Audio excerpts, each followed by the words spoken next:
Pathmock is the intelligence tool for website lead generation. With increasing online competition, over 98% of website visitors don't convert. The ability to successfully show your value proposition and show support that visitors in their buying journey separates you from the competition online.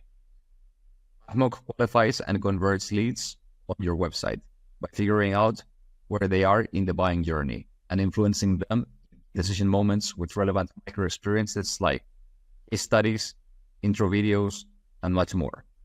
So stay relevant to your visitors and increase conversions by more than 50%. Pathmock to your website in seconds. Let the artificial intelligence do all the work, and check us out on pathmock.com. Welcome to today's episode of Pathmock Presents. Let's talk about today's guest. We're being joined by Mr. Adam Rosenberg, the Senior Director of Marketing at RX Lighting. Adam, how are you? I'm doing very well. Thanks for having me. Oh, the pleasure, it's ours. Absolutely. So tell us about your company, your own words. What is RX Lighting all about? Yeah, well, RX Lightning is a really interesting healthcare technology company. I joined them earlier this year, and what they're doing is streamlining the specialty medication enrollment process. So right now, when a patient goes to see their doctor or a clinician or is in a hospital and they need a specialty medication, any sort of complex, high-cost infusion or more robust medication that you can't just pick up over the counter, there's a ton of paperwork. There's faxes going back and forth to people. There's signatures that are needed. There's prior authorization from the insurance company and benefit verification, and you never know how much it's going to cost, right? There's this whole long process that delays the patient from getting that medication. So what RX Lightning is all about is about saving time and money and helping patients get on therapy faster by digitizing that whole process. So no more phone calls, no more faxes, and then connecting everyone in one platform.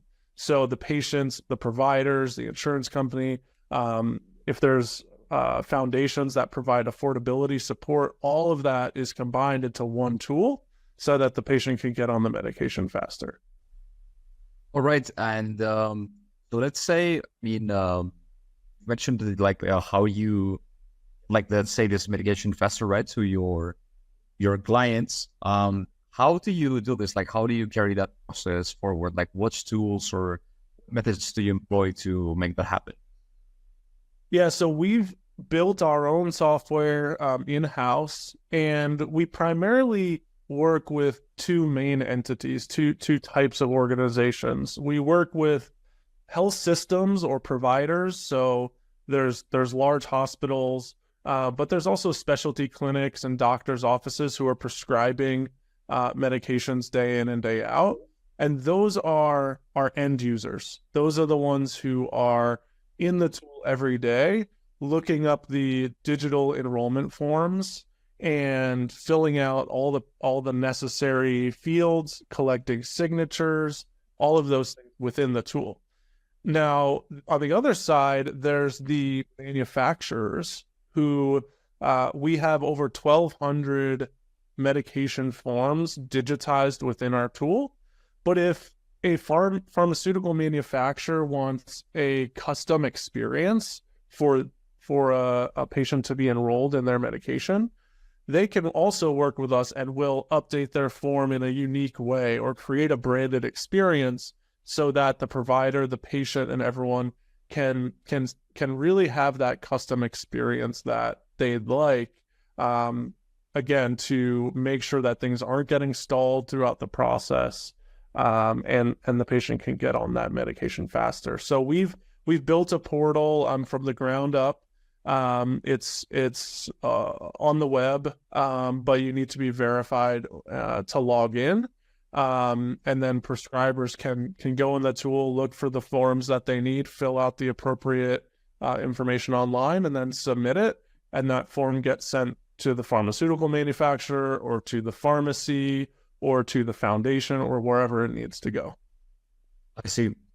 What would you say is your top client acquisition channel at the moment? Would it be, let's say, we're mentioning some of this for inbound, outbound, digital marketing, SEO? Yeah, I think it's a combination of outbound and inbound. So we have a small but mighty sales team who is reaching out via email or going to events and interacting with our key prospects day in and day out. So a lot of our engagement and client conversations come from our sales team. On the other side, we do a lot of website and Google SEO work and kind of marketing generated work as well. And we just actually launched our website a couple months ago, and we're already seeing a pretty big increase in inbound leads from our website because we built the website on WordPress, but then we've worked with the Google Search Console and the other Google platforms to make sure that our pages are crawled appropriately, make sure that they're mobile ready, make sure that we're utilizing keywords that our audiences are looking for. So we're still really building out the website, but we are seeing leads, people interested coming through the website. I think the other channel that's really important, especially in healthcare, is kind of like partners and referrals. So if we work with an oncology clinic in one region of the country, there might be other oncology clinics that they know or that they work with, and they can refer us to those other clinics. So there's a lot of referral-based organic growth, or people who work at our company who used to work at a health system. There's a lot of that kind of networking and partnership referral type stuff, and that drives a lot of our growth as well. Right. And what, I mean, you're saying that a lot of this growth is being driven through websites, right? But like, let's say, what metrics are you looking to improve in the site at the moment? Like, what is the focus or the main area of improvement? Yeah, for us, the website obviously plays a really big role in explaining to the market who we are. But there are a couple of areas that we're continuing to focus on. Like I said, we just launched the website a couple months ago. So for us, we are starting to rank for a handful of keywords. So we're in the specialty medication, kind of specialty enrollment space, and we're starting to see volume come from those searches. But there is a lot of opportunity to hone in on even more targeted keywords and really create content that resonates with our audiences. So we're starting to launch new products and build out our website a little bit more so that we can have a more robust set of keywords. So we might be launching products for specific service lines like oncology or dermatology. So we might build landing pages or blog posts or news stories specifically with those keywords. So if someone in the dermatology space or oncology space is looking for a solution, we might higher up on Google. So we're playing around with Google ads. We're a really small team and still building out our budget. It is something that we're thinking about just so that we can but rank higher early on. But we do want to organically rank higher over time. I see. All right. To switch gears a little bit and talk about you as a leader briefly, what are the key tasks that you focus on your today work? Yeah. So as the kind of head of the marketing department at RX Lightning, there's kind of three main areas that I think about as a marketing leader. So I think about brand as the first one. So what is the messaging that we're putting into the market? What is on our website? What type of thought leadership are we putting in the market? Our PR and media relations. So anything that has to do with how people envision us, how people see us in the market. That's kind of top of mind for me. The second key bucket is demand generation and commercial support. So I think the website ties into that, but we're working on a lot of content creation. We're going to conferences to generate leads. We're completing RFPs and creating pitch materials. So that's kind of the second bucket of lead generation, lead follow-up, and commercial support. And then the third is just operational efficiency and growth. So are we hiring the right people? Do we have the right tech stack? How are we measuring our success and developing a plan that can drive success over time? So the three buckets, brand, demand gen, and operations, kind of takes up all of my time, and those are really where I focus. And I see we're approaching the end of the interview, and I just wanted to ask you a few rapid fire questions. So feel free to provide just very fast, short, crisp answers if needed. What is the last book you read? Well, that's a really good question. I have a 2-year-old, so I've been reading a lot. I've been reading hundreds of books that are about 10 pages long. Okay. So one of my son's favorite books is Giraffes Can't Dance. So that we read that book about 5 times last night. It's about a giraffe who thinks he can't dance, but when he hears the music and of the trees and the breeze, he actually can dance, and everyone is amazed. So it's a funny answer, but that's the book I read most recently. Certainly wasn't expecting that answer, but it sounds like an interesting book. Yeah. Okay. What is let's say the one single thing that your company is most focused on at the moment, aside from the overall growth? Yeah, I think for us, obviously growth, we just raised our Series A fundraising round earlier this year. We've signed on a couple big clients this year. And for us, it's really about figuring out how to tweak our products and our solutions to make them as valuable as possible to as many people as possible. This space, the specialty medication space, there's a lot of challenges, and we could go down any number of paths with solving for the medication enrollment forms or consent collection or X, Y, and Z problems. So we need to figure out the best way to message our solution so that we can have as many conversations as possible and explain its value more effectively. Okay. If there were no boundaries in technology, what would be one thing you would want to have fixed for your role as a marketer today?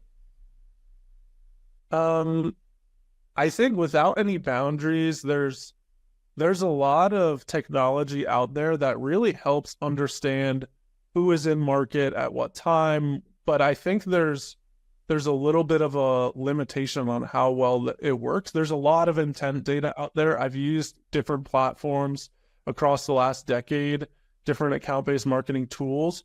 But I think if we're living in a future state, I want to know exactly who to target, when the best time to target is, and how. So we have intent data.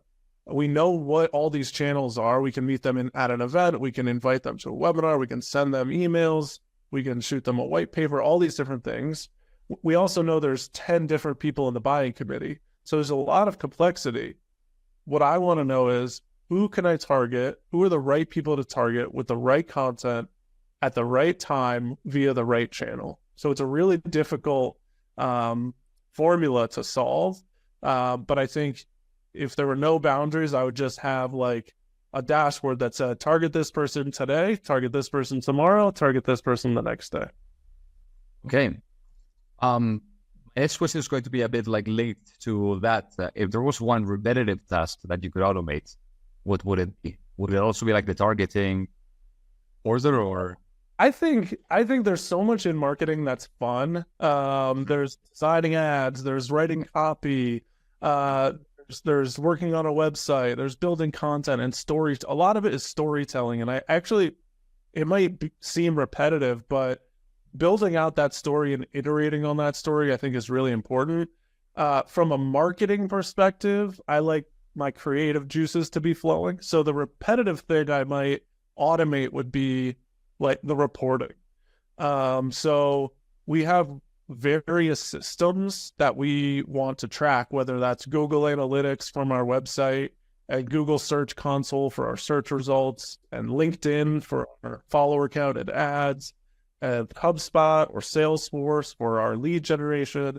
So I think if we're able to like automate all of that, compile it into one clean presentation or email, and then you don't need to go to each one of them every month and report out on everything separately. It can all just be automated and cleaned up for you. So I think that would be the one thing I would try to automate. Okay.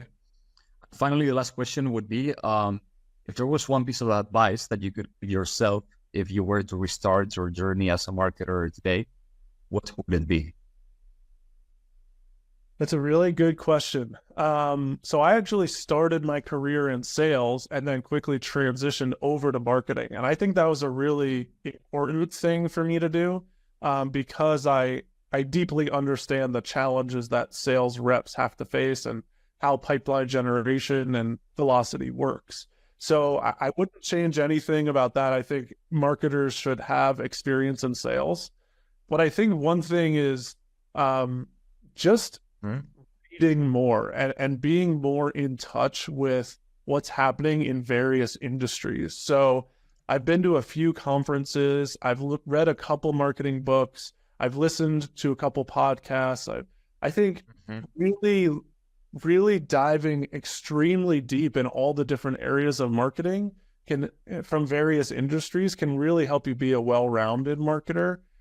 So you might be a really good writer, but you should probably still know how the website works. Or you might be a great content creator, but you should probably know why the design decisions are being made on advertising. And then think about that from an industry perspective. I work in healthcare, but there's the education industry, oil and gas, technology. There's all these different industries that are thinking about marketing in different ways. And there's a lot of learnings that you can pull from one to another. So I think my advice would be open-minded, learn as much as possible, and also just surround yourself with really smart people. All right. Well, thanks a lot for being on the show with us today, Adam. I want to give you the last word. So let's say that someone forgets everything about the interview today. What is the one thing they should remember about your company? Key takeaway that is important for you. Yeah, key takeaway about enlightening. Patients need a lot of support in getting on complex medications. And with technology, like what enlightening is offering, we can help them get on medications more affordably and faster. Excellent. Well, thank you very much for your time today, Adam. Have a great one. Thanks so much. I appreciate it.